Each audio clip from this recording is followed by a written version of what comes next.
2, 1, boost ignition, and liftoff, and all systems are go. Welcome to the Lesbo and the Bean universe. Lesbo and the Bean. LATB, LaTB, where mixed martial arts and the UFC get silly. Big silly. Buckle up and move your tray tables to their upright position. And please, somebody shut that baby up. It's time for Lesbo and the Bean. This episode of Lesbo and the Bean is brought to you by Lather & Co. That's latherandcompany.com for all your bath and body needs. This is an exclusive for Lesbo and the Bean. Remember to type in LATB, LATB 15 for 15% off. Any purchases over $25 will give you free shipping. US domestic for now. Wait till later. That's a really good deal for Lesbo and the Bean. So once again, that's latherandcompany.com for all your organic, cruelty-free bath and body needs. And on to the show. Welcome back. Episode 183. We got a Ricochet, another recap. We had a hell of a time Saturday morning in Prague. And man, highlights all weekend long. There were some underdogs that came through. If you're following LATB, you're making money. And that's a guaranteed. How have you been, Lesbo, since this Saturday card? Doing all right. Played a little golden tea. It's a fun one. Now we're doing a little LATB. Woo! I did a little bit of studying. Study. That's What subject? The art philosophy that I was saying. Oh, Garbage. little philosophy. Little philosophy. Some of the best philosophy of the night is the juice is loose, and oh boy, did we just see some all-star performances. The hometown crowd really coming in. And before we get into the card, we have had so much breaking news that I don't even know where to start. All I gotta say is, it's official. Poirier versus Max Holloway. Is it for the interim 155 belt? I want to melt out of my chair. It makes me so angry. And people are putting all this clout in it. And I don't know. I need Tony to have a fight. To me, that holds up the division more than anything. But apparently, Tony got offered the fight with Max Holloway for the interim belt. And he wrote to all of us on Twitter. And this isn't in quotes at all. I'm just totally squeezing it all in here. He said it wasn't big enough for us, you guys. Champ shit only. And I'm not... I was trying to justify, why does he need this champ shit only?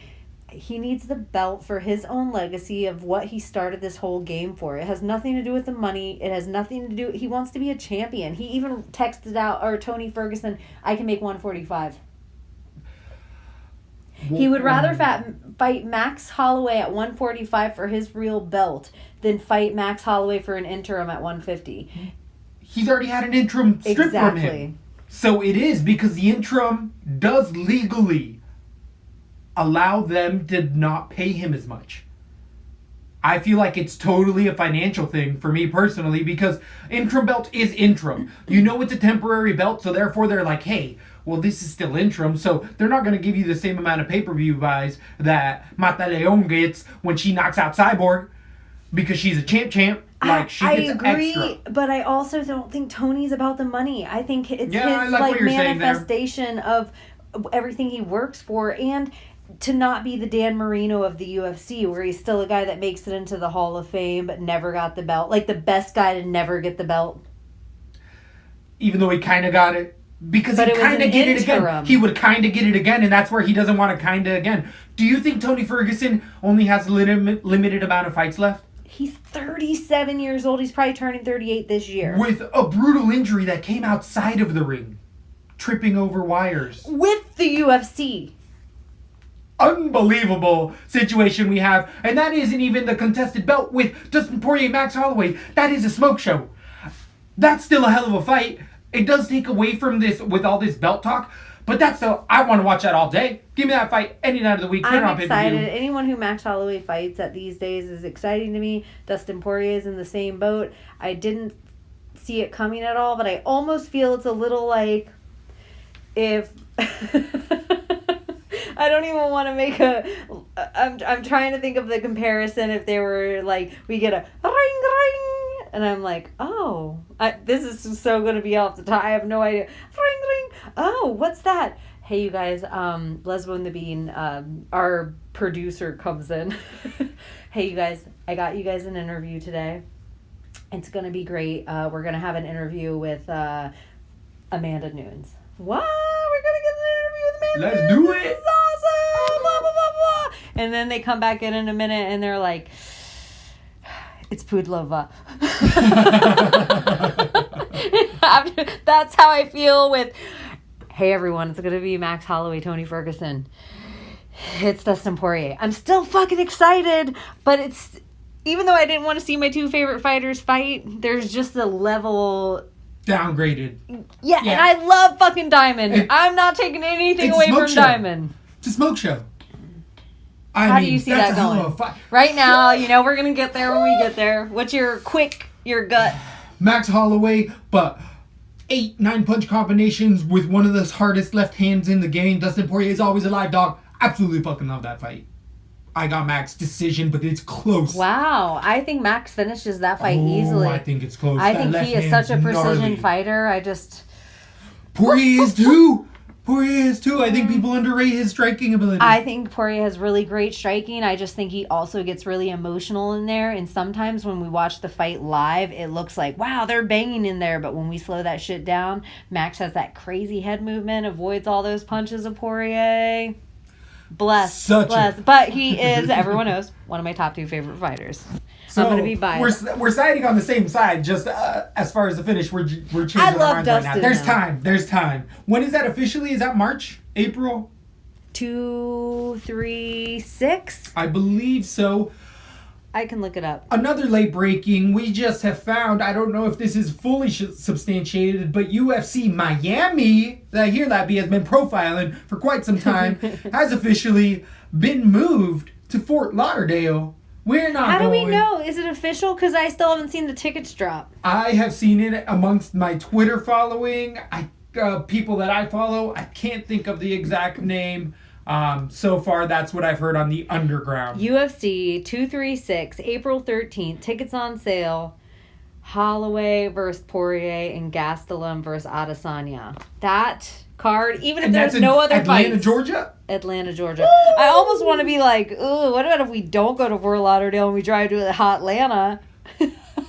You gotta tell me what's in Fort Lauderdale, because there's some freaking fights Lineker versus Corey Sandhagen's on that so far. So is Teixeira Cutelaba and the freaking main event, Romero Bohachina. I'm just gonna say, in my opinion, and I'm an egomaniac, I feel like the UFC's been teasing me, and I tweet at them, and they tweet at me, and I tweet at them, and they tweet at me, and every day I tweet at them, right after I tweet at them, it changes. It changes time, it changes location, it changes something, and I also know for a fact, if you think back to the Ben Askren with his face on, when he's like, oh, aren't I past being a shadow, and then they put Shadow with curly hair, and then they finally put Ben Askren and he's huge compared to the Robbie Lawler.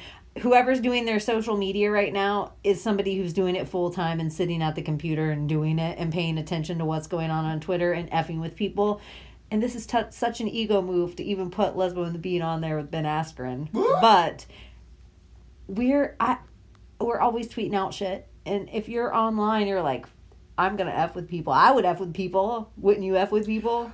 It's fun. It seems fun. It seems like a lot to keep up with. But yes, trolling can be I'm just hoping it's still in Miami. Not that it would be bad if it was Fort Lauderdale. It just puts it... I don't know what else is there besides the Hard Rock. I don't think that's them, though. I don't think they Hard Rock. That's more of a Bellator move, no? No, they've Hard Rock before. I feel like... In their younger days? Yeah, in their younger days, not their WMEAs. But they've been changing. They just went to Prague for the first time. There's a lot of other venues, a lot of Asian venues coming down the line as well. That is unfortunate, though. I do feel like the Miami air just brings a little more notoriety to it, the city value. When you think of Florida, what do you think of? Fort Lauderdale or Miami? I love that. I love that. There's a photo For a going YouTube around. audience, if you can see it, I don't know if you can or not. There's a Photoshop of Bishop on Dana White's head, Bishop's face. It is gold, comedic gold. Just. And I'm sorry, YouTube audience, that I haven't put up the video, but last week we talked too long. The last 2 weeks we talked so long that I wanted to get the information out there as quick as possible, and it takes longer for the video to download, and it takes a whole lot more stuff going on. So this week's fights came up Saturday morning. So if I would have tried to put, and our show ran long. So if I tried to do both, it was gonna, so... Anyways, audio only. Oopsie day. Sorry you missed our beautiful Faye. Well, we're back again. Last late breaking news that I can think of, at least that's on my docket. We're going to have the official uncrowned champion not even get a chance. She's going to be sitting out for 9 months. Mackenzie Dern's officially got a bun in the oven. How do you feel about this new development? This is real talk. Real talk. Speaking of R. Kelly and all his stuff. Real talk. I wasn't talking about that. No. This is what I'm talking about. So I was... my eyes ran at her feet first standing on a rock. I was looking at her Instagram. And I scanned up from her feet. And I was looking at her legs. And I really thought... Mackenzie Dern ain't so hot. I have that same body. And then as I got to her belly, I was like, bitch, I'm pregnant. So, yeah, good for her. Good for her and her man. I was doing valuable If they're fight into research. that sort of thing. Ended up stumbling across those, and it's official. So, do you think she's going to be back or turns into a soccer mom that can just literally rip your arm off on the soccer field? It'll be easy for her to be back. Because she ain't that, it's not like she's stepping away as Holly Holm. It's not like she's has to a top tier to go to. She's stepping in with like some cushion fights that the UFC have given her to set her up like she's all that. They can do that again. I feel like she could turn into total soccer mom and get up to like 250 pounds and just turn into Latin mom. I think so. Like, I think she could just all of a sudden be like, I love having kids. Do you think she could become Mackenzie... Darn. Oh, Mackenzie, oh darn. What could have been always seems to plague her so far in her She career. my type. One of the only fighters I've ever heard coaches come out and say, we don't want to do business with her. In my opinion, Luke A's cuter than Mackenzie Dern. I think Luke A's so cute. Anyway. I wouldn't agree with that. Anyway. Either way, any other Twitter MMA verse stuff we want to get into before we break down Ricochet off of this Prague card on Saturday? Mackenzie, or it's somebody that you like, Macy Barber. Yes, who doesn't? She's vowed to Dana White. I promise you, I'm going to be bigger than Conor McGregor. That's hell of words to say, but at the same time, it is really tough. I know she's getting her name out there really well, but we've heard it before through other people, and it doesn't come to fruition all the time, so it's hard. Do you think if we're time machine, LaTB time machine, Uh-oh. LaTB time machine, Uh-oh. LaTB time machine, Ronda knocks out Holly Holm back in Australia? If that would have happened somehow. That would have happened. We're in the LaTB time machine, and that fucking happened. Wow, We just that's watched alternate that. universe at that position. Would have Ronda have been a bigger than Conor? Roadhouse would have been coming out. All those movies that would have been like those Jackie Chan, Bruce Lee type martial art movies from our kids' years. I don't think so at all, because Holly Holm still was a fairly known nobody at the time. Like, nobody really knew her other than the inside I don't think it betters. was a jump off Holly Holm as much as Ronda's shooting star was just in such an upward trajectory, and it literally like ran into a swan. It was like a rocket shooting for Mars, and then it like hit a duck. I don't think it was that. I think that Ronda eventually was going to get beat because she's doing all the pitfalls of most of these guys. Hey, I'm starting to get acting roles. Hey, I'm starting to do this. That's outside of training, and especially with the evolving of the sport going on, it was just a matter of time. I just felt like her fame bubble was like a big, huge friggin'... Some people say she's bigger now than she ever was before. I do think the WWE audience is enormous, But there was just this mystique that was building around an, in quotes, beautiful female feminine fighter who was just murking people. There was something that was happening that was bigger than the sport for a minute. In the same way Conor McGregor, that the thing that he did is he went out there and said, I'm going to knock out Aldo. And then did. And then when he lost to Nate Diaz, he did it humbly, and that's all Ronda had to do. I think something shift that I think she could have even been bigger. A lot of what happened with Ronda Rousey, like, I don't think she took a lot of her MMA audience with her. I think she lost a lot of fans by her handling of her loss. And we talked about it before. We definitely harped on it. But, yeah, I just wonder sometimes. To step on the side of Ronda Anyways, laterally, I like Macy Barber. I think she has a mad skill set. I think she's young AF. And it wouldn't surprise me if a female fighter, especially in this, like, kill the patriarchy era, if a lady didn't become enormous worldwide. It's definitely big shoes to fill. Good things that she's thinking in that state of mind, because it means she's thinking outside of just her fight career. And So it is a Conor, positive. how old was he when he got to the UFC? I think between 23 and 25. Oh, he was young too. Yeah, he was I didn't young know he then. was that young. I thought he was like Yeah. 27, 26, 27. Macy Barber, I'm like, this little baby. She's John Jones age. She's John Jones age. Yes. Okay, another question. John Jones, if the accident didn't happen with the pregnant lady, He was fucker as well. It was a matter of time till he got but caught. let's just say that didn't happen. Right. And even it popping and all that, like, let's say he popped, but it was the Pico thing where it was all that weird murky water. Let's say his legacy never got splashed. He just stayed fighting the whole time out. Do you think he could have been bigger than Conor McGregor? Yes, he was bigger than Conor McGregor. He was the real prototype. He was the first guy to be signed by Nike for a $90 million contract. Nothing even That's close what to I that had remember ever the been first time done. seeing him fight. You saying, Like, telling this guy me about just him. got signed by Nike. This Yeah. is not a joke. He just got real money. This is going to transcend everything. He got that contract pulled a year into it, and it's what really backed off a lot of promotions and why we have Reebok, you son of a bitch, John Jones. So, John Jones being tested twice a day up until the fights. He welcomes it. How do you feel about that?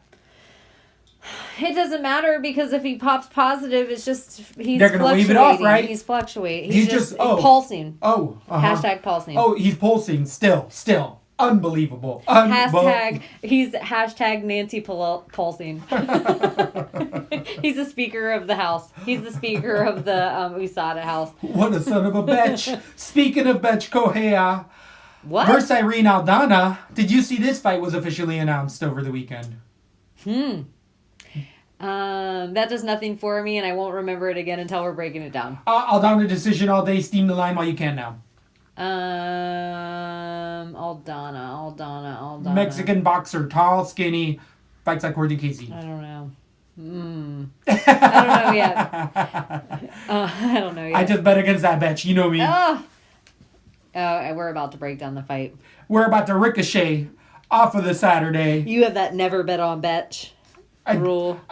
It is kind of a rule, and it almost works out all the time, this son of a bitch. So, we started off Prague at the 155 pounds where we had Damir Ismagulov come in and have a decision over Joel Alvarez. This was a stay away here at LaTB for all the right reasons. We told you guys that Ismagulov's fight IQ isn't the best. He's fighting low-level guys and going to decisions. If he couldn't finish Georgie's, I said, more than likely he couldn't finish this guy. He kept it standing the whole time and went to a decided decision, but I really do not like the lack of kill instinct that Ismagulov has, and against somebody with a tenacity and is just as athletic as him, he's going to start to get him out of there. But I don't like that Ismagulov might be fighting to the level of his opponent, and he's fighting low-level guys right now, so it doesn't look good. What did you take away from this fight? How did you feel about Joel? I went the other way on this, which is a little bit of naive on me. I just agree with you. Ismagulov will not fare well just trying to play the point fighting game. It's like eat or be eaten. It's eat or be eaten. And so I should have stuck with him with his skill set and He just needs a little bit of more kill instinct in there. He's doing everything right, and I was a little naive to pick against him. But he looked good. He had handled all 3 rounds. So I'm saying, though, did he lay out a lot of points? I didn't put him anywhere. Did he? I didn't expose myself too much to him, but I do not believe he was fairly high level. I didn't see him on any of the ending winning cards over at the night. I'm putting in new rules for myself, a couple right now. Oh, let's hear 'em. One, I'm never going to switch from on-air again unless somebody crazily misses weight. My on-air bets are going to be my on-air bets, and I'm going to ride them. I found that it does better for me than when I get, like, himmy and high toward closer, and because the closer I get toward the end, I'm starting to, I listen to other shows. Yep. I listen to this show. And then I start to get swayed by my original opinion just by somebody else's idea, and I go against some things that I thought, and I feel like if I stick with my on air, I would normally do 1 or 2 better than I end up with. Is that true for you?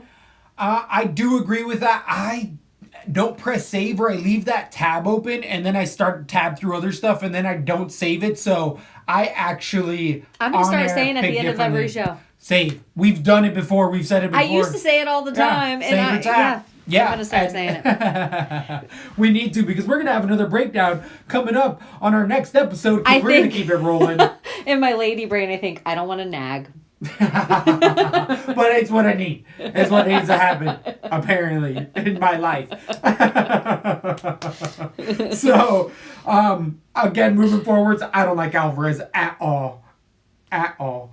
Then we move on to the free bet of the night. Lesbo here, making all sorts of predictions on air, having Diego Ferreira Faria versus Rustam Habilov. I started off this breakdown saying the Russian gases, and by the end of that breakdown, you had me switching from the Russian to Ferreira, who ended up missing by 1 pound, which by LaTB rules only means we bet him even more.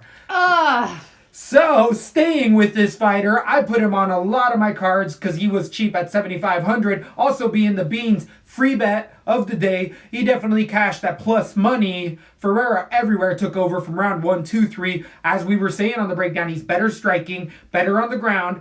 Once Habilov realized on the ground this guy's nasty as hell and he couldn't beat him striking, Ferreira was eating shots at times in there that I didn't like. But Habilov was just getting smothered. Even though he was landing the more technical shots, he was eating 4 punches of the 5-punch combinations Ferreira was throwing in there. He does that to anyone. It's a tough fight.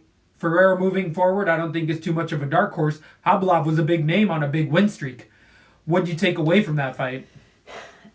Everybody else is going to think it's some sort of fluke. I think you're still going to be able to make money against Habilov going forward. I think people are going to be like, oh, he's going to win this. People are going to be high on him still. And I just think that Cajun Johnson fight was the tell-all for me. I don't know if it has much to do. I like that Diego Ferreira was dangerous. You said it on the show.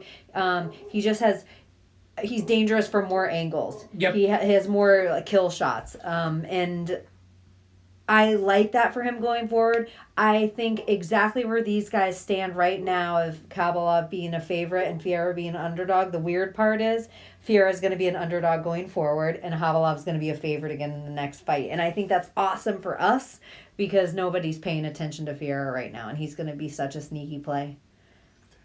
I like him everywhere. The ring IQ he showed, the amount he grows. I think Habilov, he's stifled. I don't think he goes in and changes his game plan and does anything different. Once he couldn't go in for the single leg takedown or grab him by the... He was just like standing up and then like running forward with way too much power, not enough technique, burning himself out. I didn't really like anything I saw from him in there. In Habilov. Yeah. I totally agree. Yeah. Totally agree. This was one of those... I switched, though. The worst thing it was for me, I didn't put him anywhere on my DraftKings, but the worst part was just an ego shot of that I have an X on my correct for the year. I did switch to Habilov before.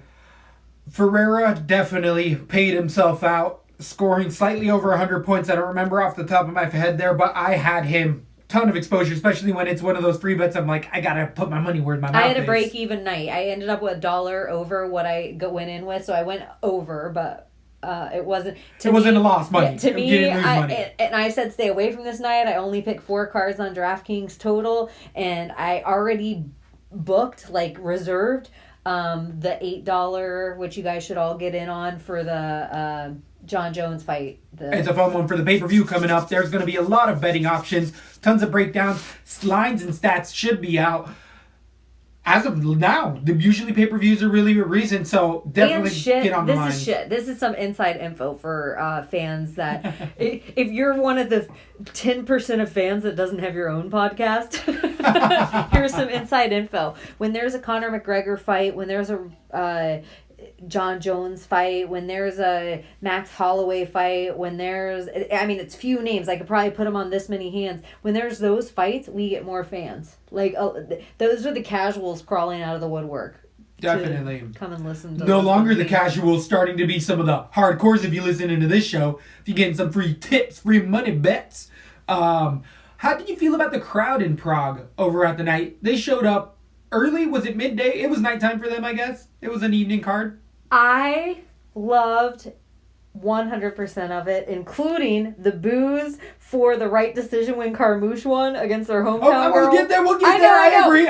Even that, I'm like, that's your hometown girl. It's your hometown girl. I felt they were educated. I felt they were in there. Yep. Like they from were the first in there. fight of the night. And it seemed like even the fighters, by a certain point in the night, knew the crowd was involved. They knew they were there. They knew they were, and so they were, egging them on a little Definitely. bit. So. It was a fun crowd as well. I definitely was pleasantly surprised by Prague. Well done, crowd. On to the 70-pounders, though. We had debuting short notice replacement Ismail Naurdiev versus Michael Pracheres. I said on the breakdown, this kid has really fun tape. I like what I saw, but Pracheres is just too experienced, too strong, and boy was I wrong. Michael Pracheres ate a kick square in the face in the first round and went down all sorts of downhill after those takedowns were being defended amazingly by Naurdiev. This was a breakout show. This is Fighter of the Year already. Nobody saw this coming. Nobody. I did not see one person say, Naurdiev's got it. The best I heard was maybe myself saying, hey, he's got a shot, but not really. Most people expecting Naurdiev to really grow later on from this fight, but whoa. Is he automatically a top 10 contender in there? I love everything I saw from Naurdiev. Unbelievable show. I saw him in an interview before it, and I actually put him on a few cards because he was super cheap. And by a few, I only had 4 cards. I put him on 1, maybe 2, maybe I think just 1 card out of the 4. The thing I liked about Naurdiev that he said in his interview, and it's becoming my trigger for somebody I want to jump on, is I'm going to shock the world. When somebody knows about themselves that I'm an underdog this big going in, 22 years old, and knows what to do as the game plan here to stay up, the kid's takedown defense was on point. Unbelievable. Going in, a strong-ass guy. He defended the takedowns just as good in the first 60 seconds of the fight that he did in the next round and the next round. When Pracheres has so much power, I just thought the first takedown, I was like, whoa. The second he defended it, it was going to be a different fight. The second takedown had way more power behind it. Like Pracheres had a little more respect in the strength of the kid. Comes in with all of Pracheres' power on point, where he doesn't care if he's going to burn himself out to get him down, and the kid doesn't go down. Even he gets him off the fence for a minute and he still doesn't go down. I'm like, holy shit. Look out, everyone. This shit. Kid is going to be wearing a belt one day. I totally agree. He's an automatic contender. I don't know if I can officially... It was unbelievable, the showing that we saw from this young man. If I had a dry erase board right here of a name that I'm like, this is how far out. I feel like the same way I'm telling you when... unbelievable. And you are the person to know it better than anyone, how far back I said, watch Shevchenko. Like, she was my first, person where I started to understand what MMA was as a whole, and then I'm like, wow, she's super dangerous. That's how I feel about Naurdiev. That far out. No one's talking about him. It's going to take 2 more fights. People are going to talk about it because this is unreal. -400. But people know Pracheres is a fucking monster. I just think it'll take another 2 fights before people are talking about him like he's Adesanya. That's exactly what I was thinking of. So, also, as you're saying, though, with the great takedown defense, it wasn't only that, because Prazeres did take down Naurdiev a few times, and he reversed the black belt. That was insane. Multiple times. The hips on this young man. Unbelievable. As a wrestling background. You love the hips. You were like, he's got better hips than Beyonce. It's unreal, and if you haven't ever grappled, especially in a collegiate sport, folk-style wrestling, you don't see somebody get rolled over like that unless it's just he's humping a stool with those hips. But the power, absolute power. The fact that Prazeres was holding on for his life at the end of that third round, nobody's made him look like that. Those elbows in the last 30 seconds, you're right. Naurdiev was just throwing him from every... One more thing. And Prazeres almost went limp twice. The very first thing that Dan Hardy said about this fight when it started, within the first paragraph of their opening thing, he said, "This kid's only been training for 4 weeks. Is he going to have the cardio?" Great point. Yeah. Apparently he had did. the cardio.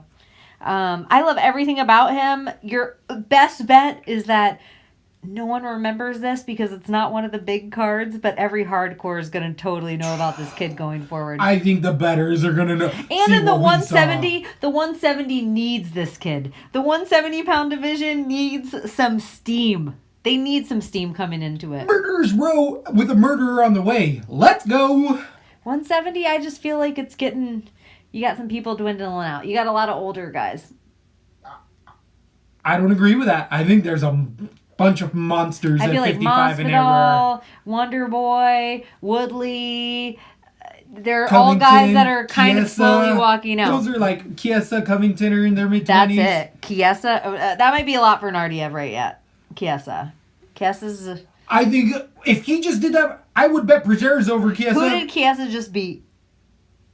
Condit, Naurdiev.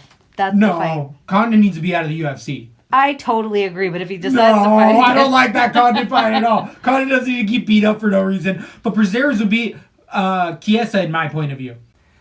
Back to the Prague card, though, we had another young man at 155 pounds really show out in a close fight of the night that was definitely askew on DraftKings. The lines ended up flipping in Damir Hadzovic over Polo Reyes. Initially, Reyes the favorite. The line flipped. Everyone came in on Hadzovic. Did everyone come in on Hadzovic by the end? No, then they came back in and made it even money fight the day of the fight. I thought I was so schlick. I thought I had such a good little evil underdog in Hadzovic. He was the favorite when you picked them, but by fight day, it was even money, either fighter. I ended up putting out my second and last free bet of the weekend because it was hard to pick them. And I had Polo Reyes as the underdog at even money. DraftKings-wise, though, the Bean told you the guy to play is Hadzovic for 7-4, and boy, did he show out. The fight IQ on this young man, next level. This is what we want to see in fighters. That's exactly what you said on the show. You said, for the money, this is a pick'em fight, so Hadzovic's better. By far. So, I definitely put both fighters on opposite cards. My Polo Reyes cards didn't do so good. My Hadzovic cards, actually, I think I only had mainly Hadzovic because of just the price value. No, I had some Reyes cards, but I cashed out on DraftKings. I had a good weekend. As far as that goes, still saved my money for it. Polo Reyes. You did have a good weekend. You doubled your money. Yeah, I did. Anytime you can over double your money, true. that's a good day in Vegas. That's true. That's a good day in Vegas or your living room, depending on who you are and how you gamble. How you figure it out. That's where I'm surprised we still don't have a bookie, a sports online bookie. I'm sure there's some sneaky MFers following us right now that are like, I'll just take this shit for free because these dipshits are dishing it out. That soap company can pay for it. Latherandcompany.com. Look at that, was free. Free plug. Boom. If you want your pit smelling nice. Make sure you're using the code LATB15. So, Hadzovic, really like what I saw. Polo Reyes is going to be a banger with limited takedown defense. He didn't expect that to happen. None of us other than Hadzovic's team really went to the takedown well. I thought there wasn't going to be any takedowns because Hadzovic only shot once against Nick Hind in all of his 3 fights prior. So there's not much to say. He ran over Polo Reyes submission. I felt like he was picking him apart on the feet and just had good enough ring IQ to take him down to cement what he needed to. He looked kind of better everywhere, and even up until the point of the finish. Yeah, finish. And by the time he came back and it was all said and done that they were like declaring him the winner, Polo Reyes still wasn't off the mat. He still wasn't up when they were declaring that. I didn't think he was officially submitted, or he officially went out. Yeah, he still wasn't. He went 9-9. Wow. So yeah, that's what I thought too. That's exactly what I thought too. I just heard the judges like, oh, and let's really hope Polo Reyes is okay. He's still not up right now. It's saying it's TKO ground and pound. He wasn't landing punches from the top due to unanswered strikes is how it finished. I am saying this, and I know it seems crazy. I feel like I was pretty comfortable with the fact that he was going to win this fight, and I want to jump all aboard Hadzovic. I think he's a dangerous man going forward. I was high on him before I even got to the fight. But Polo Reyes had that ring rust, and that ring rust is real. And I know this is weird that Hadzovic being high on him, he still has that weird enough name that if he goes in against one of the UFC big names in the 155, he's still going to be the underdog. But the same's going to be said for Polo Reyes off that dirty knockout. If Polo Reyes takes 6 months and goes back in there and has a smart game plan, I think he's going to be a dirty underdog. I still like Polo Reyes going forward, even as brutal as that was, and I think Hadzovic is going to be one of those guys that really goes unnoticed for a long time, still even as brutal as that was. It was definitely a one-sided fight, most of the fight, and it was all Hadzovic. Reyes is, again, 35 years old at 155 pounds. That's ancient. Yeah, you're so right. I didn't know he was that old. I thought he was like 32. He's one of the older guys. It's like the older you get, the more it matters, the more every day counts. Especially at 55 in those lighter weight classes. So then we went on to the 25ers where we had Jillian Roberts, Port St. Lucie's own, here on the Florida coast, training at top team against Veronica Macedo, the recently belted black belt. Macedo was a brown belt. I was looking at tape and was really surprised when I heard that she was a brown belt. When she was walking out, Dan Hardy and his accomplice there were saying that she had recently been given her black belt from Brazil, and she competitive level, I think she ended up winning a medal in gi jiu-jitsu back in the 2016 Pan Ams, but this is MMA, people. This is MMA. There's a difference. And there was people putting a lot of stock into Macedo's gi jiu-jitsu credentials. And on the ground, Jillian Roberts did what the fuck she wanted. We're saying that her American wrestling was going to take over because that's the more dominant factor. And we saw it nonstop. Macedo tried to reverse a few positions. Roberts really did well to stay on that single leg and never give it up even when she exposed her back. Got back to her base and just ran it over to get back into side control. This was a one-sided fight. Macedo, that's a lady that I'm still going to be betting against heavily. Chances I get. I still like what I'm seeing from Roberts. People say she's a front runner. I think she's young and finally starting to grow into her own. I like what I'm seeing from the Florida native. What do you take away from this fight? Because I made money on. You were so right. I wish I would have put Jillian Robertson more in places. The one question I want to ask you now, is it okay? Can we run free now with Jillian Robertson? Or do you still feel like Macedo's just not up to UFC caliber? I don't think Macedo's up to UFC caliber. I think a powerful, devastating striker with good takedown defense is a very scary stylistic matchup for Jillian Roberts. She does not like to take punches. So and it showed up here too. Old lady Shevchenko, Valentina's sister, just got a fight with Antonia Shevchenko with, I couldn't tell you. Your homegirl with the glasses, the librarian. Did she win? No, she didn't win, but everyone loves her. No. Everyone loves her. She's super sweet. She's like a nerd. She seems like she'd go to Comic-Con. Cindy Daniels. No, she's not I mean, we could look it up right now. I just feel like, come on, without Google, our brains can do it. She was in the Tough House with the 125, and she fought for the belt. She was against a homegirl who didn't fight Shevchenko for the 125, who kept ducking her, the Native American lady. It was like the lady with glasses that looked like she went to Comic-Con against the Native American lady. Roxanne Modafferi. Yes, Roxanne Modafferi has a fight with Valentina Shevchenko's fucking sister. Antonia Shevchenko is her name. If we were on a game show, that would have been $10,000 pyramid or $1 million. Boom! Hit up our Patreon. I don't think we have a Patreon. Well, how many people are like, I'll just figure it out. Go on with your thought. We'll just figure it out. No, it's fun. Let's talk through this. Let's archive this. We can figure it out. We know it. We know it.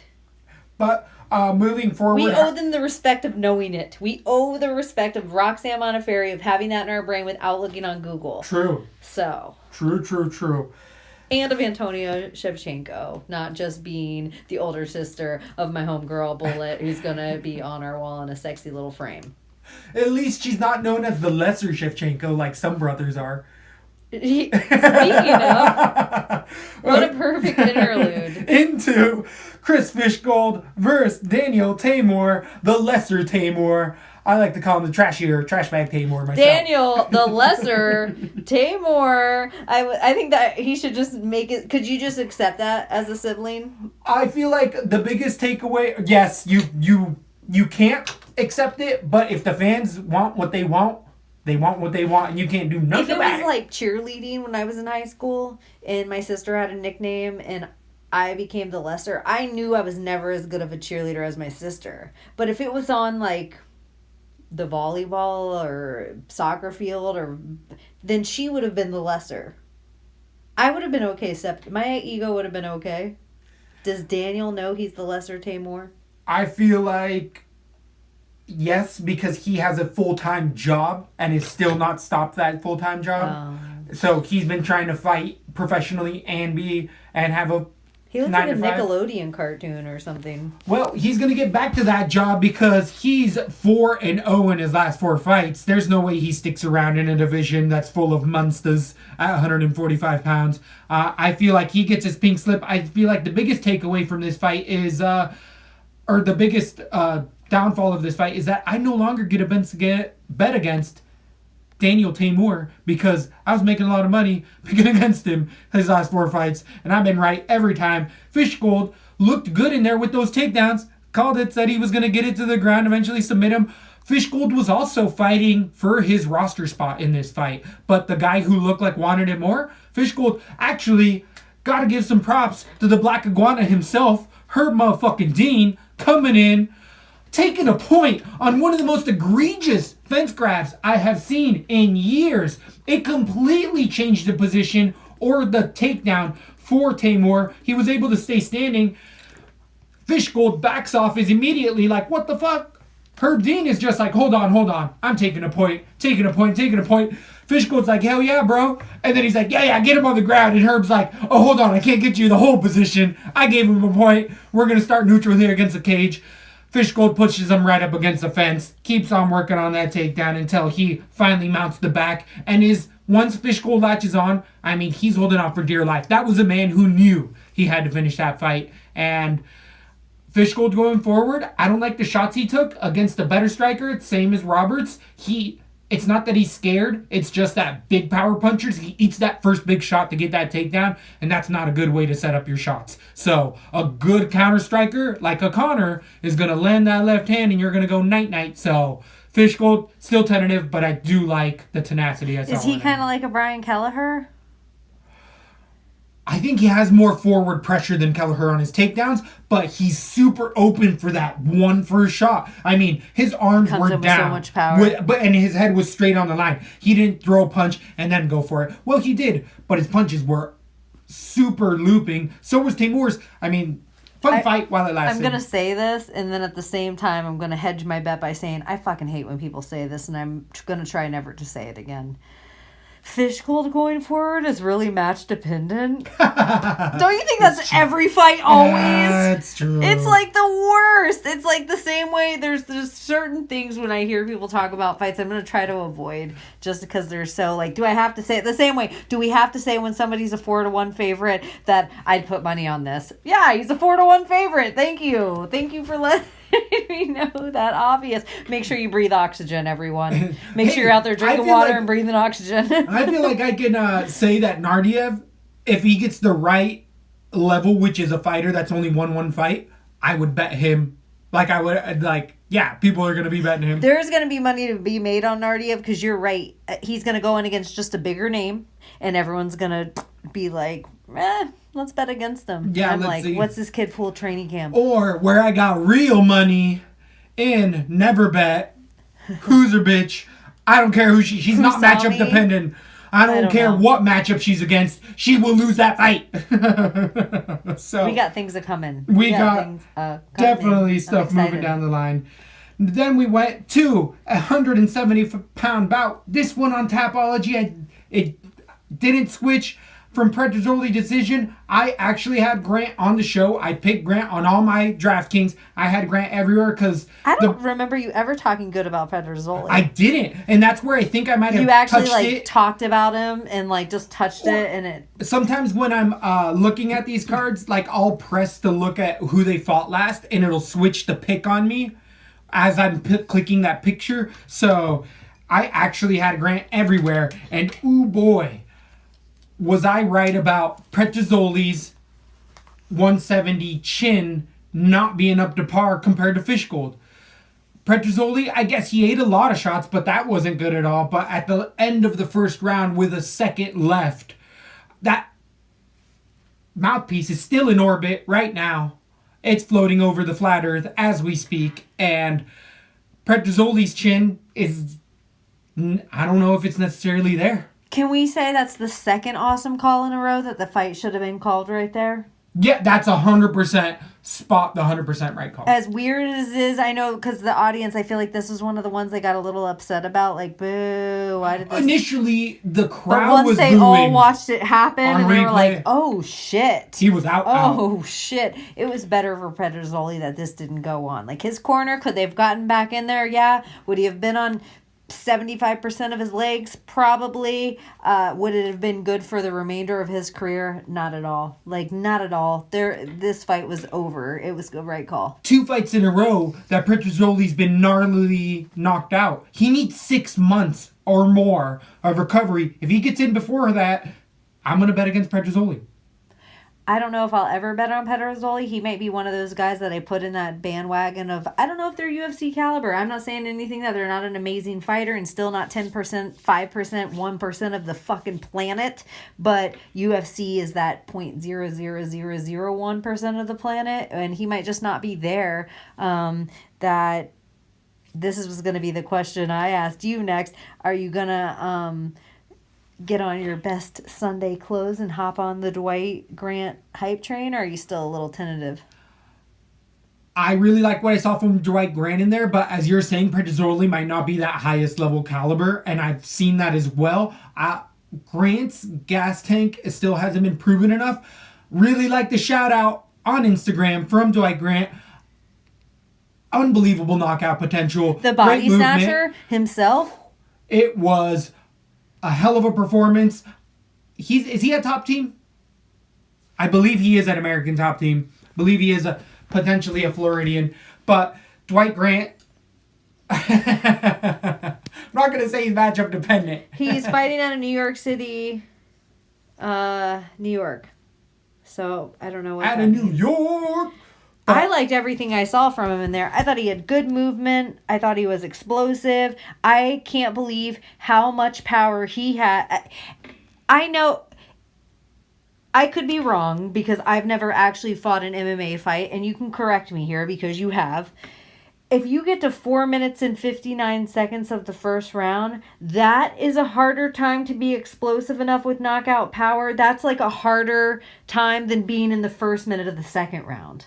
Like actually having your body that chance to get the wave up in the valley to come up the hill is actually a good thing for your explosiveness. Like having that It's true. It's very, very true. And his gas tank did show up. Well, it was only a 1-rounder in there, but his cardio looked better than his previous fights that he had been beaten. Petrozzoli tried to go to that grinding game, eventually couldn't get Grant down, because if we were talking about good hips, Grant smashed Petrozzoli. I mean, he was flat frog splayed out a few times, if you remember that. Grant just pancaked him. That hurts you. Guys can get knocked out with that type of a slam, that type of force. So if you can have that kind of power toward the end of round 1 and be something that you like to say, black explosive, definitely, you're dangerous going forward. Very dangerous.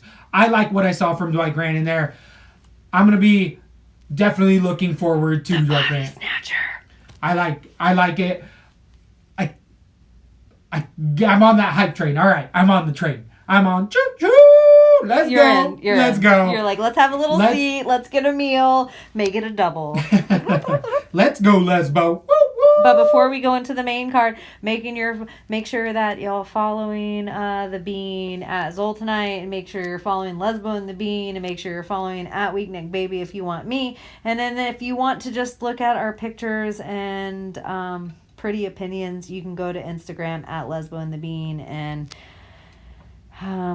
we're giving you free bets. We're giving you things. Maybe one day you'll be sitting on a yacht because you made the right bet, and you'll be like, you know what I want to do? Drop Lesbo and the Bean some money so they can get some new microphones, because the echo, I can't handle it anymore. But hey, that might be on you, because we're giving you some real deal. This is unbelievable, and there's a pay-per-view on the freaking way. Not on top of just these cards that we're recapping. That was bets that you could have been making. This week coming up? Yeah. We got a pay-per-view. It's John Jones, Anthony Smith. Oh my! We got one of the fattest I thought it pay-per-views was of the 2 year. weeks away. I could be wrong. I might be wrong. I'm hoping I'm wrong. I was like, yay! So that's a perfect time to walk into the main card. Thanks for all the subscribing. Tell a friend. Laugh with us. Cry with us. We don't take anything personally. So if you're gonna cry about something, would it be a broken nose? Where the debuting overweight fighter in Abreu Farias came in against Ankalaev. The submission artist really lacked his striking skills, and Ankalaev showed with, was it the first or second round, where that nose turned into Andrei Arlovsky's cousin all of a sudden. That thing was unbelievably to the side. Smell you later. It was like, smell over there. Yeah, he can smell around a corner. Did you remember on TV there used to be those commercials that were like moon shoes, and then there was also, of the same vein of commercial, there was like a telescope type kid thing that was like red or blue or like some primary color that you could look around a corner that had mirrors in it. Do you remember that shit? No, I don't remember that, but I remember like making the mirror ones out of cardboard boxes. You I remember that fucking, one. Yeah, guys we were cheap. We were poor. We were poor. Somebody probably watched you guys make it, and they're like, I'm gonna go and make $1 million off this kid periscope. Oh, it was a Bill Nye the Science Guy type of a thing that I ripped off. My for sure. God. For sure. Yeah, that's what his nose looked like. It was a nose scope. It was a nose periscope. So, would it be a flat Earth or more of a globe nose? Was there curvature to that nose? Because I think there was. I saw a bend. I know this is going to sound crazy, but I'm going to have to go with, this one is simulation theory. It's a hologram. It's a hologram nose. All right, I like it. But, Ankalaev in here... Because it didn't even bleed. It didn't even bleed. It was like it was broken so bad. It was like when you put a twisty tie on a bread. I think the friction of the nose bone breaking cauterized all of his nose shut. It was so fast and hot. True. Woo! Antiseptic. Bro science. So, Ankalaev being a minus 250 in there, again, underperformed. Against Paul Craig, underperformed. This is a guy on the ground that I worried about every time he went to the ground, and against a debut fighter who didn't even make weight in there, who didn't look like a particularly tough guy. I don't like Ankalaev moving forward. I don't like Farias Abreu moving forward as well. I stayed clear away from this one, and it paid off because Ankalaev, I think, only scored 88-ish points. And he was on some of those winning cards. Never mind, I'm wrong with that. I feel a tad bit different about it. I definitely stay away from Abreu. I don't know what I do with him going forward, if he stays in the UFC or whatever. But Ankalaev, he's so young still for the division that if he is kind of these wet blanket guys, how would he do with his speed in the heavyweight division? Because he's so young, cutting to 205 still. What would he be like if he just rode up? We're watching some of these other guys that are doing really well going up. Not all the guys. We'll talk about it when we get to the Struve DeLima fight later. But I definitely think Ankalaev, I'm not all washed on him. I think he's still a guy who is very match dependent. It's tough to put some of those restraints on. No, I like it. Sometimes I like when we put the restraints because then when we pull out the quotes, that people that listen for a long time, it becomes one of the things that they're like, it's match opinion. That once we say it and point it out and start doing it, then they hear it in all their favorite shows. That they're like, fuck this guy, Dan Hardy, it's match dependent. Tell him Large Marge sent you. That's what I felt like with that voice. So, if Large Marge was right, it was spot on with Peter Yan over John Dotson at 135 pounds. We both said multiple times here, this could be close to a split decision. It was going to be a decision. A lot of people had them finishing the Little Ninja Turtle. We said that shell will be enough. He turned and ran and actually knocked down Peter Yan in the second round. Yan, most hurt we've ever seen him in there so far, but I just feel like Mystic Bean was in full effect in this entire fight. It was pretty much how we said here at LaTB was going to run down. Did you have Dotson to split decision on this? I had Dotson nasty split on the show. So then I can't be mad that it's like, I never want to change from the show again because I changed to Yan decision. So it worked out. So it's like, oh, I guess it's a wash. It always is a wash. It is what it is. There can't be too many rules. But John Dotson, we did know he wasn't going to be finished by Peter Yan. And there was a huge lack of respect by Peter Yan to John Dotson. And then it proved that he could have that much respect. The question was, I don't even know if this is racist at this point, but it's a real show that exists. What was with that buckwheat hair? The oldest we've ever seen John Dotson look. That's what made me change it. His hair. I was like, oh, he's off the rails. Those punches were accentuated, but John Dotson looked all sorts of hurt at times in there as well. I was like, who is that, Benson Hinder Dotson? I mean, that little turtle got smashed in the face once and looked like he got his bell rung for the first time in years. Did you happen to see that at all? Yes. It was one of the fastest fights that I've ever watched in my whole life. I kept thinking at any minute when it slows down or they get in a clinch, I'm going to get up, and I was like, wanted to refill my drink or do some little tedious chore that would have been fast, but no. I feel like we've had this game before. Maybe we've talked about it, but I'm in full effect, especially on Saturdays midday cards, where I try to see how much I can get done with the intermissions. If it's a fast knockout, try to do the dishes. If not, I got to do the laundry in a minute. Little chores in a second, and that was full effect. And I'm shot out of a cannon, so I have all this like fast energy. Definitely. So it played out in a full effect in this fight because I was Mighty Mousing in between rounds here, just like How do you feel about the ring card girls no longer being profiled on these ESPN cards? I don't give a shit.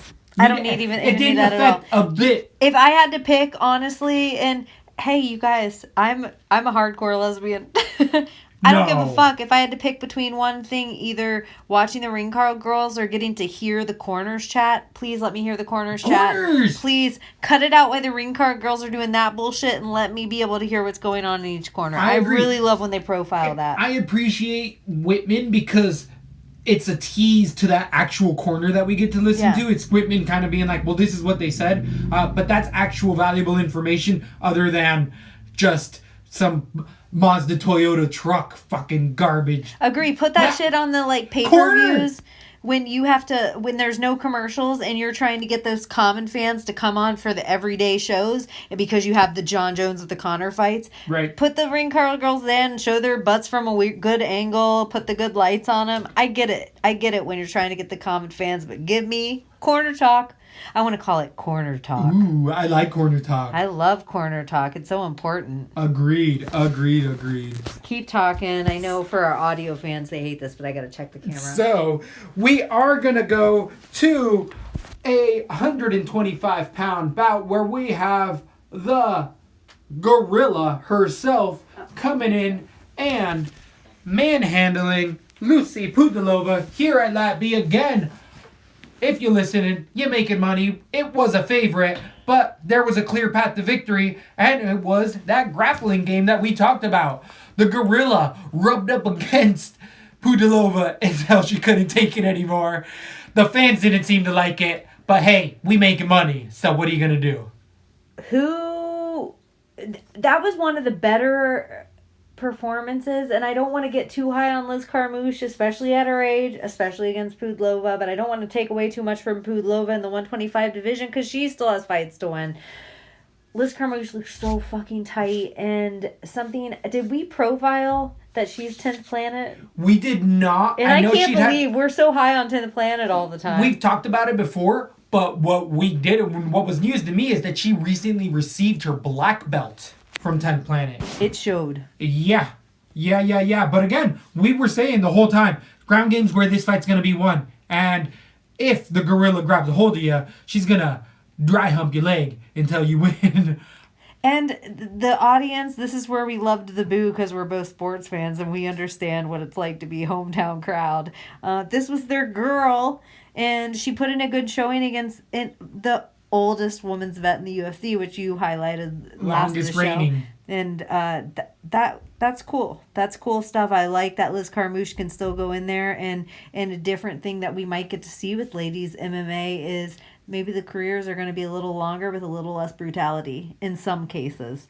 And maybe especially if she sticks to that type of ground game where she's not having to strike all day. It's really working out for her. Pudilova is a superstar in the Czech Republic, the only hometown fighter.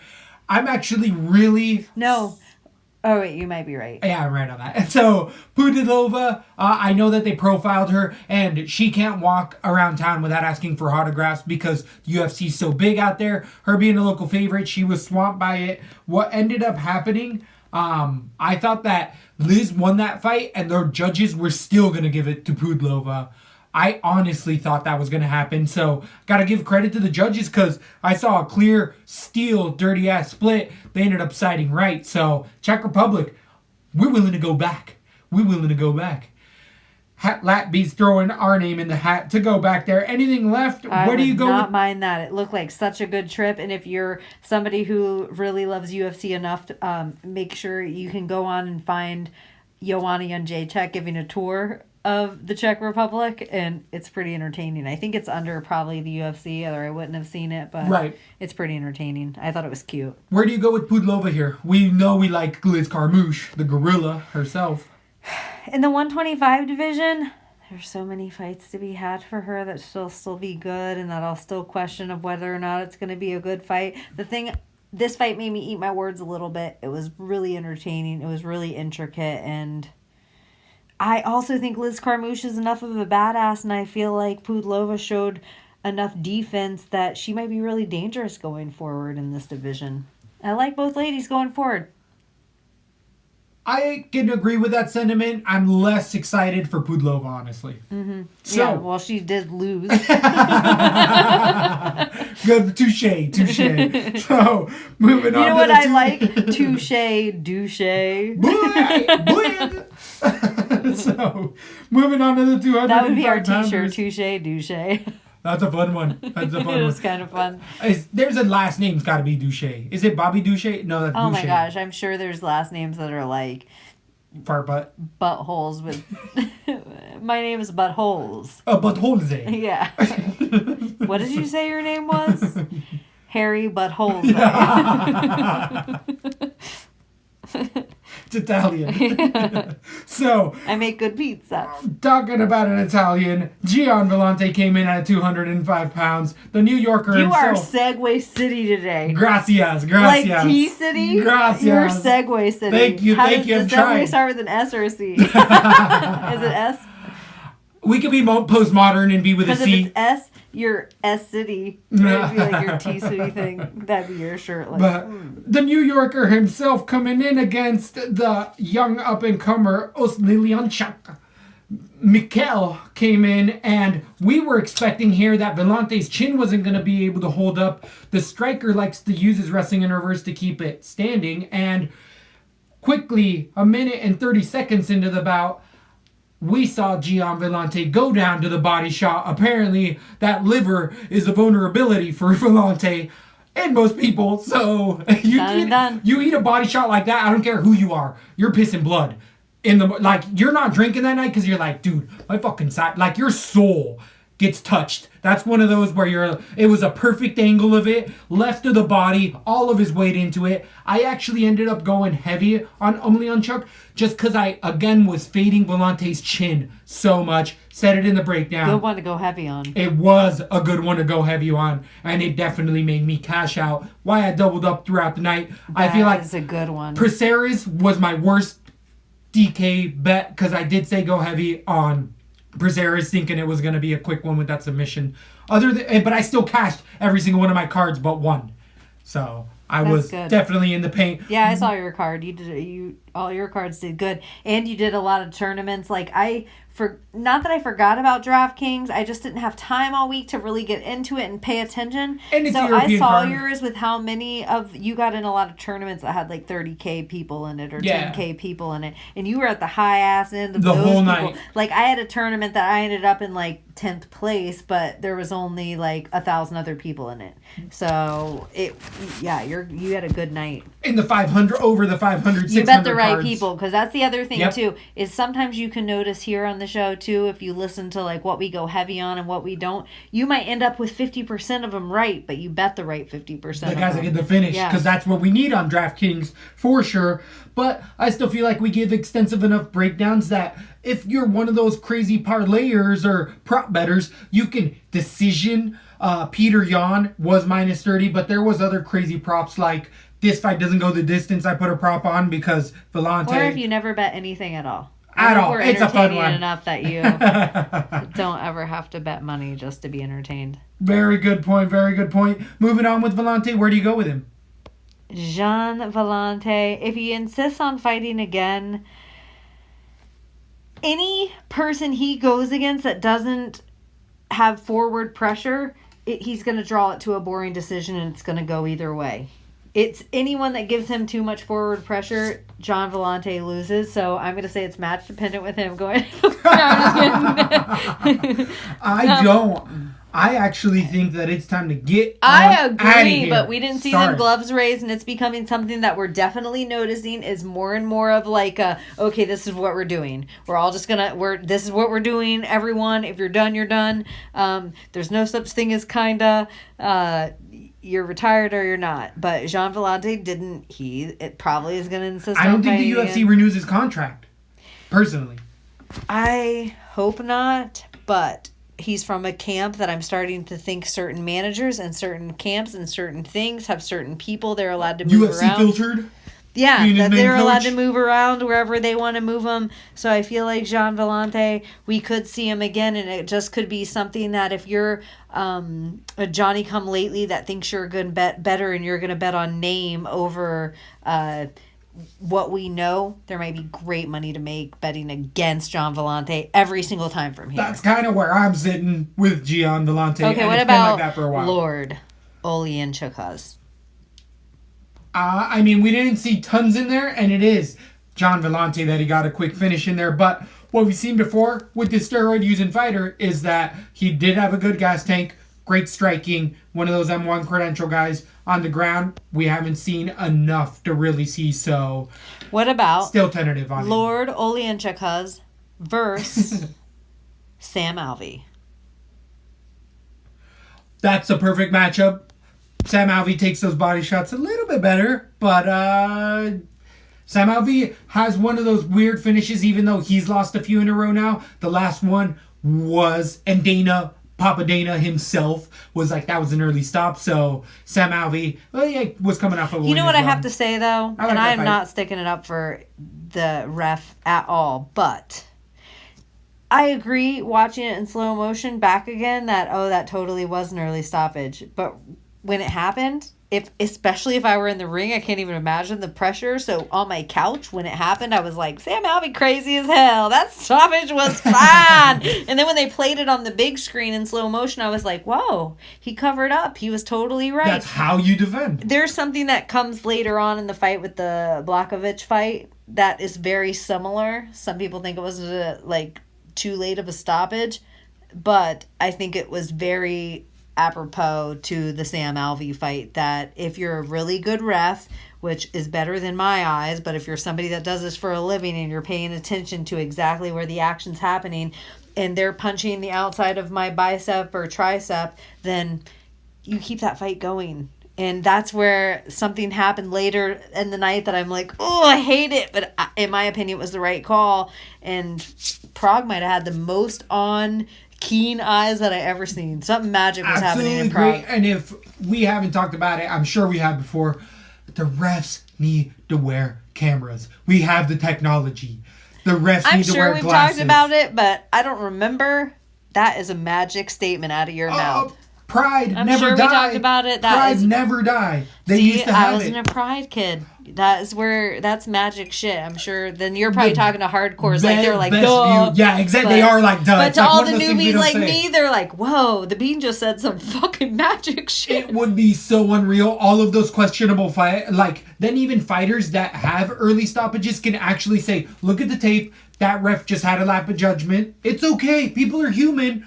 Let's run it back, or just don't have it affect my record, because it does affect these fighters' money-making value.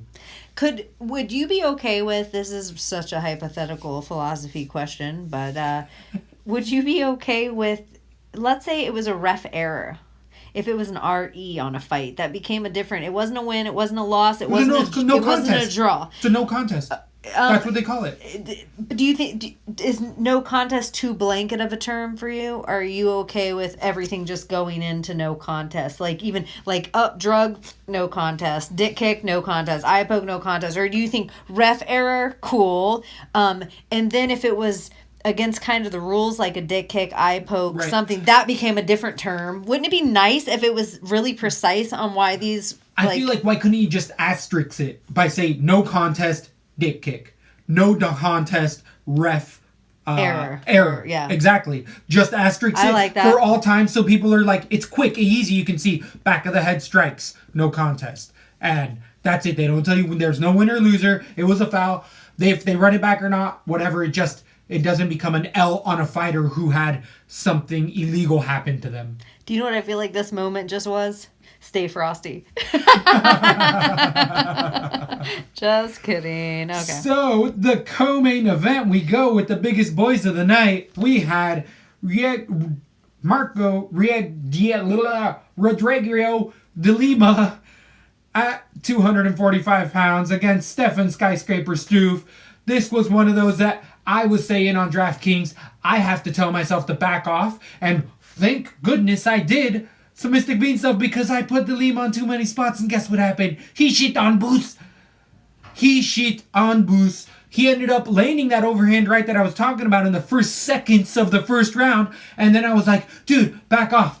It might have been the first punch thrown. It was totally. It was insane. It was like a kick, and then a punch, and then night. Night, and then he went into the guard. I was like, oh shit.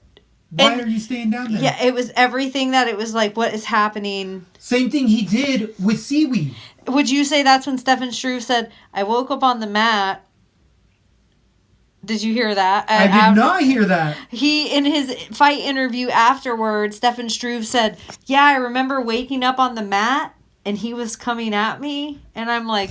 He was out! That is exactly what I thought. Oh, are you just admitting that DeLima knocked you out in the first round? Maybe some of the worst referees we've seen tired. in a while. That was tired and trifling. But I would have taken it because I was like, oh, shit. I didn't have Struve anywhere. Me either. Fading Struve, and you don't need to fade him. He faded himself. He dropped them gloves. rightfully so. I absolutely love that he got the win and went out, because if he would have lost and stayed in there, it was just like, dude, someone else is going to murder you. That I think was extra awesome, because you pointed out sometimes too. A lot of the guys go in with intentions of retiring, and then they win, and the adrenaline spikes, and then they stand, and then they make a bunch of bad decisions going forward, and we could even maybe call that the Carlos Condit.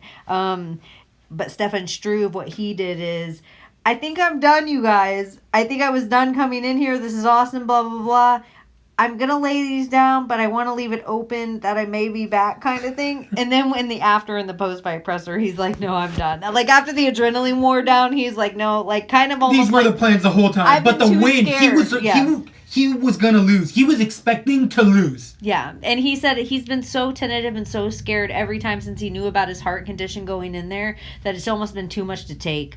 So, yeah, I'd really just like that once his adrenaline relaxed, he's like, no, I'm really, really done. I was just, like, high on, like, I promised my wife I was going to lay these down, but I might be back because that was badass what I just did. Exactly. I'll go get paid. Yeah, so I really like what you're saying. I think Struve is done in there, and that's the way you want to walk away. Get that one good win left in there, and you can argue whether or not he might be in 2 fights too long, 3 fights too long, but whatever. That's what he knows, and that's what he did, and he can take more money home to his family, and wow. And with DeLima moving forward, I don't like what I'm seeing. He's a striker.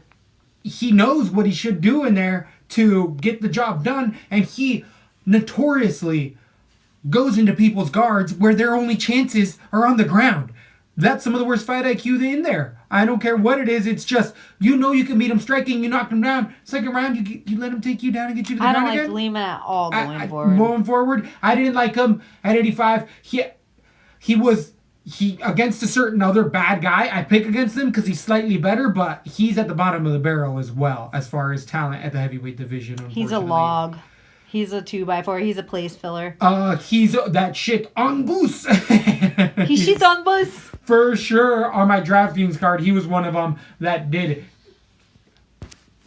take a little bit off. I still cashed, but I would have cashed him higher. On half my cards, and I wish I would have stayed away from from it altogether. So yeah, but still, with the other retirement that we kind of were just saying, hey, this bullshit. He's probably just gonna talk about his new protein powder or something. GSP officially seems like he's done, because people even said, hey, what about if Khabib actually comes back for you, because it's the only thing that excites him is that type of a guy. So how do you feel about GSP officially being done? The GOAT, leave it on top, as we were just saying with Struve. This is one of the guys who did it before anybody. Do you retire so that you don't have to be in USADA testing anymore? I could see that potentially. Do you think he's coming back? Because I don't. I think he's finally said, I'm not coming back. Has he said that before? Yes. And do you think on the times maybe where he said it before that he was out of USADA testing, did he say it before, right when USADA came in the game?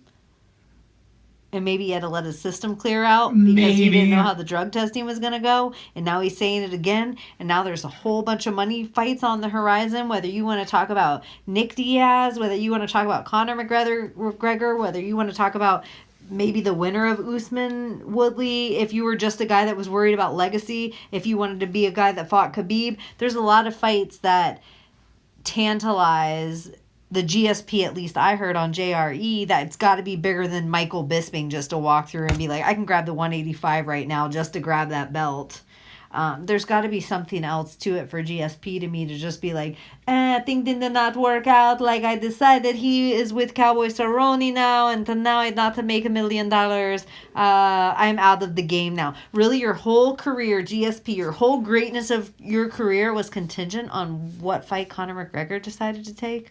I don't believe that, everyone. So I just think there's more to it to the game. We see with Mr. Picograms, John Jones. We see with Conor McGregor. We see with Khabib. If you make enough money for the UFC, they play ball with you in different ways. GSP is one of those guys. He makes them a lot of money. That's my take. You can bitch at me. You can write me everywhere on email at lesboandthebean at gmail.com. You can do all that, but I still hold to it, and I'll put $100 on it. I bet you GSP comes back. That's what I'm willing to bet. Wow. When is this officially over? After what? A year, 2 years? How long does it take? I don't know. We just all saw Chuck Liddell in the Bellator. GSP's gonna fight an MMA fight again. We're gonna. Yeah.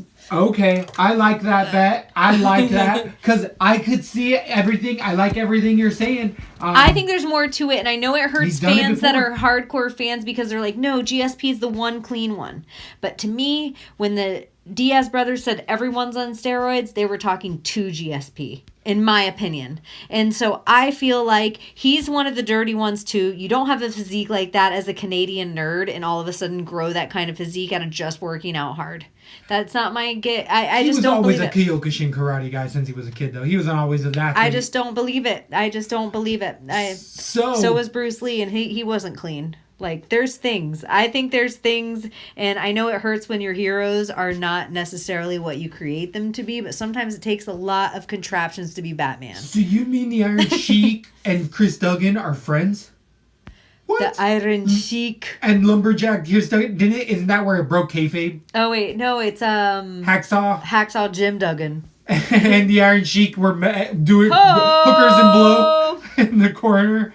I like what you're saying with GSP. And I love GSP, and I'm of a place now because every single one of our heroes are starting to fall from something crazy that whatever.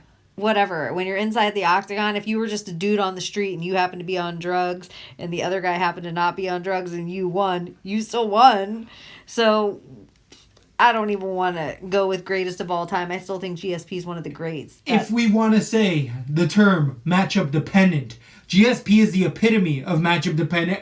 Hence that Bisping fight. Understanding you get the belt at 85. Throw him at me. So GSP is tantalizing hey, I'm not willing to come back unless I get that Khabib or Conor fight. He really wants that money Conor fight because matchup dependent fight, Conor can't defend a takedown. Not greatly. If you actually look back at the Khabib fight, he defended some great takedowns. If you actually rewatch that fight, he defended some great takedowns. Eventually got him down. Eventually so did. GSP will do the same thing. Because he puts a game. He has that cardio. But that's where GSP is letting the UFC know, like, this is what I'm willing to do. Unless it's any other fight, I'm retired. Okay. But I do think that he's willing to fight Conor. But I think that's the only fight he's willing to fight. So GSP beats Conor. Does GSP beat Khabib? Nope. He doesn't beat Khabib. Nope. You think Khabib walks through GSP? Yep. Tony versus GSP. Tony eats him alive. Tyrone Woodley versus GSP. Tony wins right now. Or Tyrone wins right now. Usman versus GSP. That's a close one, but I'm going to say Usman. Colby versus GSP. Close one, I'm going to say Colby as well. That's what I'm saying. I know. It's just such a good... Connor's it's all fun shit, one, right? Yeah. It's really fun. Connor's the only one. Max Holloway versus GSP. Max? Whoa! Yeah. Shit, yeah. I love this shit. Yeah. I think GSP has fights left. This is shit I want to see. Oh, really? Oh, my gosh. Wow. Ben Askren, GSP. That's also a fight. Really matchup dependent. I think GSP wins that one. Nick Diaz, GSP. I don't think that fight happens at all because Nick Diaz ain't coming back. Yeah, out of everybody. But. GSP on that one. Nate Diaz, GSP. GSP. He plays the game better than the Diaz brothers. The Diaz brothers give away fights. I love this shit. I love this. I think there could be a whole short just on different matches thrown up versus GSP. Like, it's weird because you can think about now what we're seeing with the UFC, how like it's all watercolor now. It used to be friggin' oil where it was like, no, there was fine lines between, well, I mean, when it first started, there was no weight classes. But as the weight classes got there, it was stringent on like, this guy's here, this guy's here, this guy's here. And now with the Conor era and everything's bled and the champs and people jumping weight classes, I love the idea of GSP versus some of these smaller guys. It intrigues the shit out of me. Totally and that's agree. why I'm like, dude, Andy's an older guy. If this is what I have to say, too, for all the haters. If GSP going to do some illegal USADA drugs to go and get his body in shape because he's an older gentleman to be able to come back to, by the sound of that underdog, my guess is my wife's here. I was thinking GSP was on a full tirade comeback, going to be an underdog and take the 205-pound division. That's what I was thinking. I don't know about 205, but I just think that GSP, if he needs some steroids or some tea or whatever's going on for his older man body to get into shape so we can see a comeback, I hope, and you guys should all hope too, that maybe I'm right. Because I don't think he's taking the head trauma as everybody else. Even though somebody's talking about aliens and shit. Johnny Big Rig landed some monster steroided out punches on his head as we're talking about steroids. I know. I think there can be shit that happens to you that you can heal from, and then there's shit that happens to you that's like too much shit. He's been in some of those fights. He's eating some punches. So you think it's time GSP retired? It's a good time? I think it's a good time. And the last bit of time we have for Thiago Santos versus Jan Blachowicz. The main event finally came about at 205 pounds. As I was saying before, I think GSP's in the clear running for 205 pounds. The juiciest of the juice. He looks like Thiago Santos in there. Maheta. I mean, this was a perfect fight for Jan Blachowicz the first 2 rounds. Exactly what we saw here, talked about. Lesbo switching the Bean's mind from Thiago Santos on air to Blachowicz. I apologize. I apologize to all of you as well. I ended up not hitting save on that. So I ended up keeping my Heta TKO round number 1 on my tab. It's always a wash at Lesbo in the Bean. No matter what you bitch about, something else comes through that makes it even. But I ended up playing both fighters, one or the other. I did not sack this fight because I did think it was going to be a finish, even though broke it down on submission for Blachowicz.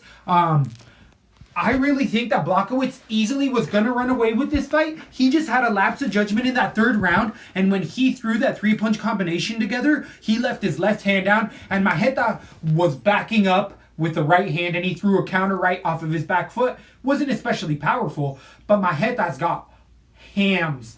Rock hard, solid hams on them, the end of those limbs, and put down Blachowicz. As you were saying, people are saying it's an early stoppage. I completely don't agree at all.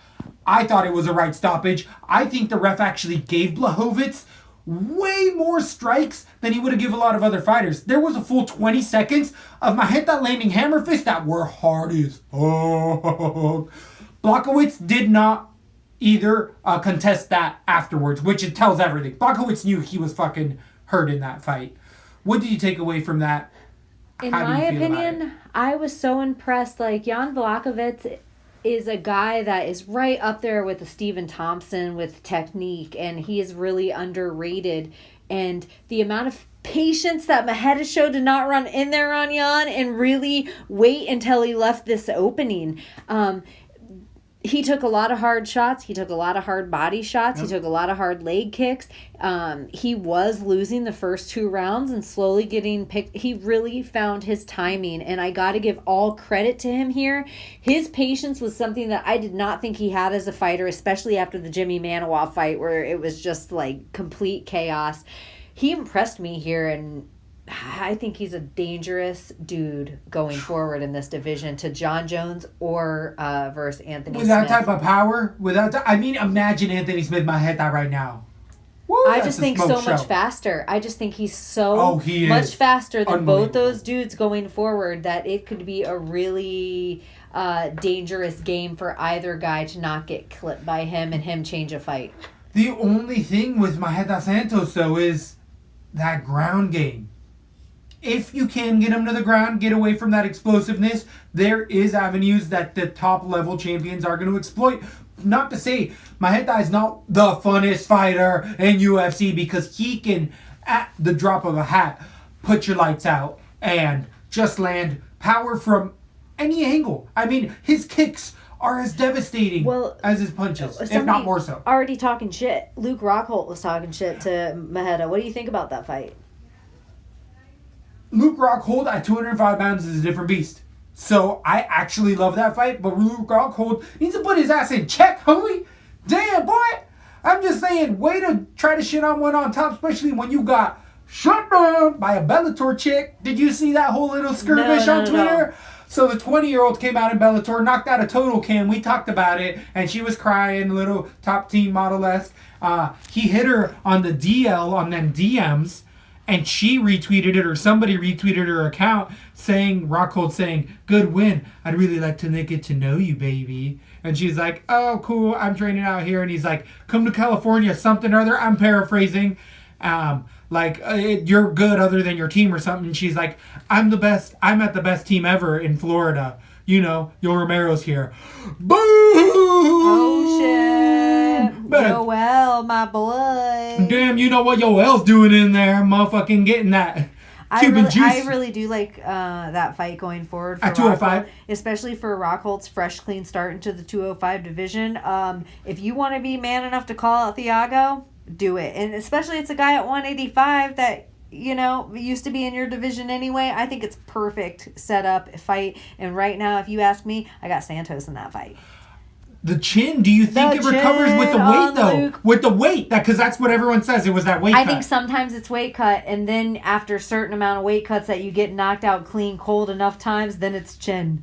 Like, I think bad weight cuts lead for a weak chin eventually. So I just like everything Thiago's doing. He's playing all his cards right, and with patience like that, if my homeboy showed patience, I don't even know how dangerous. I'm ready to throw him in against the winner of Anthony Smith, John Jones. I think he's the next contender. I think he doesn't even have to bite the bait of Rockhold.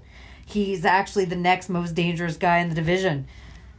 Ton of fun stylistic matchups going forward for him. Fun. It is getting really fun. It used to be one of those weaker divisions, but filling out, and it tends to be a bunch of 85ers. So really interesting how that's panning out over time.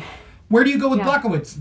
Because I still liked everything I saw. I think that's more likely. In my opinion, Luke Rockhold Blachowicz is the next fight Luke should be asking for. And that's a really fun stand-up kickboxing, Muay Thai, Polish, on the ground, American. crazy fight. I like that fight. I totally agree. So I'm not dissuade from Blachowicz because, as we're saying, he was winning that fight until that. And Maheta does that to anyone. But, hey, there's going to be money to be made on Blachowicz because people are going to be like, oh, he got knocked out. Okay, go ahead. 205, good. We need some contenders. Definitely. Anything left with this one? Only if we have fight card coming up, then we're going to talk about it Wednesday. If we don't have fight card coming up, then we're all going to meet here around the fire, and we're still going to have a really good time because that's how we roll. Because it's Lesbo and the Beat, baby, and that's how we roll. Lesbo and the Beat. Thanks for listening to LaTB. For all things Lesbo and the Bean, head over to lesboandthebean.com or follow us on Instagram, Facebook, and Twitter.